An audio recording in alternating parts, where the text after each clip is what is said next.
Welcome student, कैसे हैं आप सभी लोग। आई होप कि आप सभी अच्छे होंगे।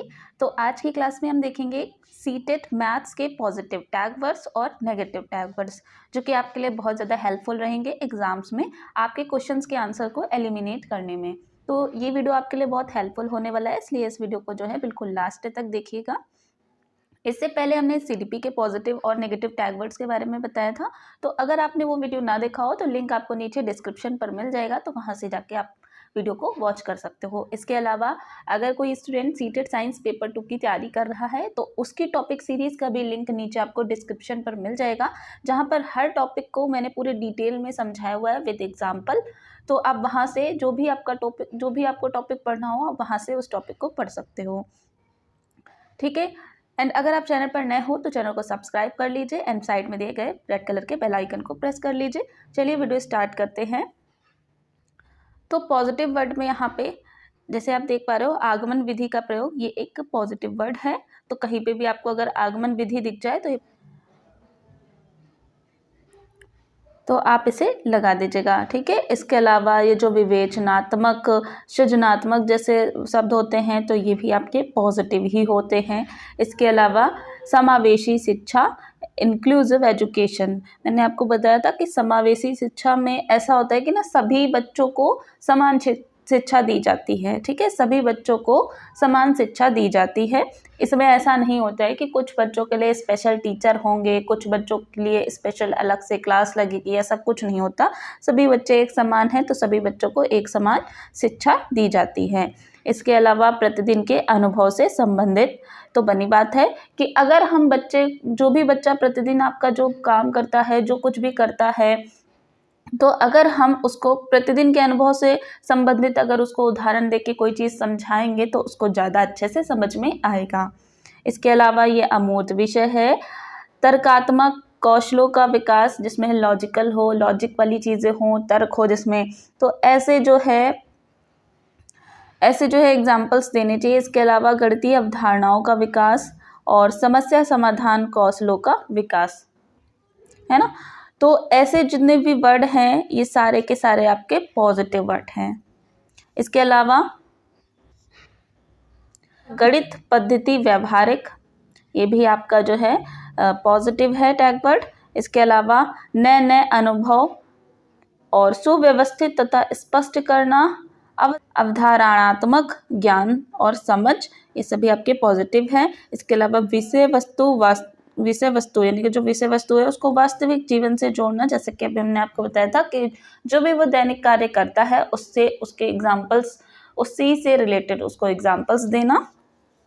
इसके अलावा प्रयोग, प्रोत्साहन, विस्तार, व्यापक, ये सभी आपके कैसे वर्ड हैं, पॉजिटिव टैग वर्ड्स हैं, ठीक है।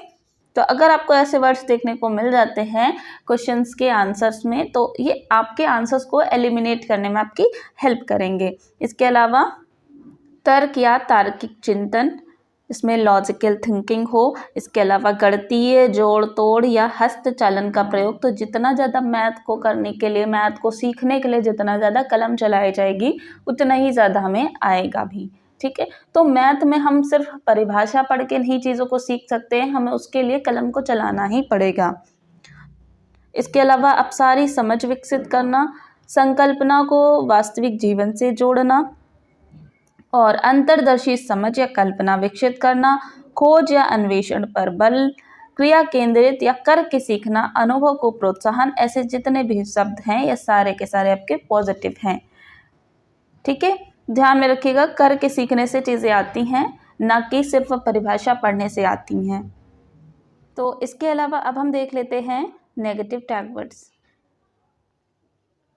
तो जहाँ पर भी आपको केवल, ही, मात्र ऐसे शब्द देखने को मिल जाएं तो यानी कि वो कैसे हैं, नेगेटिव टैग वर्ड्स हैं, ठीक है। इसके अलावा मोटी पुस्तकें, बड़ी पुस्तकें, ऐसा कुछ देखने को मिल जाए तो ये भी आपका नेगेटिव ही है। इसके अलावा कठोर अभ्यास, ठीक है। और लड़कियां गणित में कमज़ोर होती हैं तो ये आपका जेंडर असमानता के अंतर्गत आता है, तो इसलिए ये भी आपका नेगेटिव ही वर्ड है।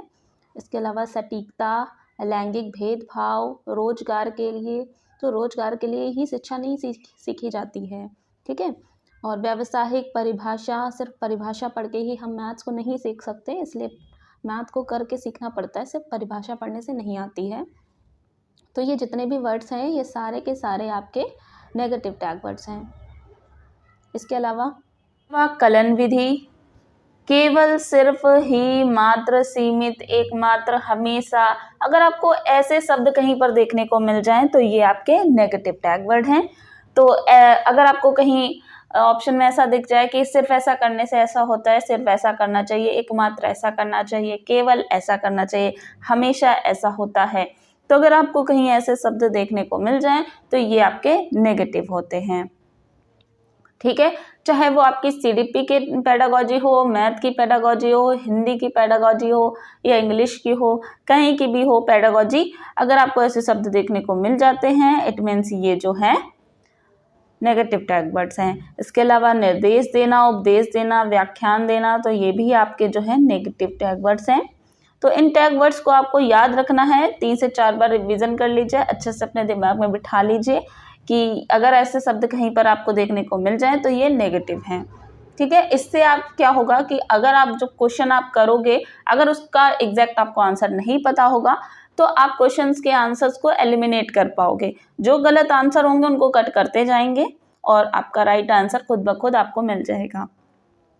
ठीक है, तो वीडियो अच्छी लगी हो तो वीडियो को लाइक करना, चैनल पर नए हो तो सब्सक्राइब करना। ऐसे ही हेल्पफुल वीडियो लेके हम नेक्स्ट वीडियो में आएंगे।